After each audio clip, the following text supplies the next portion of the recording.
സംബന്ധിച്ചിടത്തോളം ഒരു ദൗർബല്യമാണെന്ന് വേണമെങ്കിൽ പറയാം. ഒരു ചേട്ടനെ സംബന്ധിച്ചിടത്തോളം 32 പെൺകുട്ടികൾ കഴിഞ്ഞ് കുറച്ച് നാളുകൾക്ക് ശേഷമാണ് ജന്മം എടുക്കുന്നത്. ഞങ്ങളും ഈ വീട് നിൽക്കുന്ന തൊട്ടടുത്ത് തന്നെയായിരുന്നു. താൽക്കാലികമായിട്ട് മാത്രമാണ് തൃശ്ശൂർക്ക് പോകേണ്ടി വന്നത്.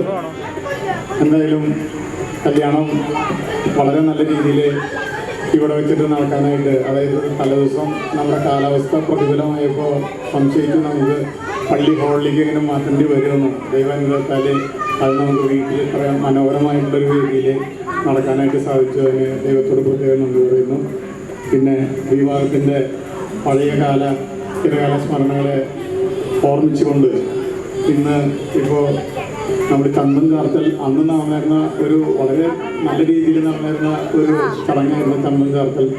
ഇന്ന് ഇപ്പോൾ കുറച്ചും കൂടി ഡിജിറ്റലിലേക്ക് വന്നപ്പോൾ കുറച്ചും കൂടി ഇലാബറേറ്റായിട്ട് ചന്ദൻ ചാർത്തുന്നുണ്ട്. പക്ഷെ ഞങ്ങളെ സംബന്ധിച്ചിടത്തോളം ഇപ്പോഴും ഫോർമലായിട്ടുള്ള ഒരു ചന്ദൻ ചാർത്തൽ മാത്രമാണ് ഇപ്പോൾ ഇവിടെ നടക്കുന്നത്.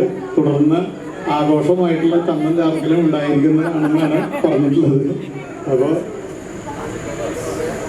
നിങ്ങളുടെ എല്ലാവരെയും അനുവാദത്തോടും അനുഗ്രഹത്തോടും ആശീർവാദത്തോടും കൂടി ശരീരത്തിന് ഞങ്ങൾ ചന്ദൻ ചാർത്തൽ നടത്തുകയാണ്. എല്ലാവരുടെയും നിറഞ്ഞ അനുഗ്രഹം ഉണ്ടാകുമെന്ന് പ്രതീക്ഷിച്ചുകൊണ്ട്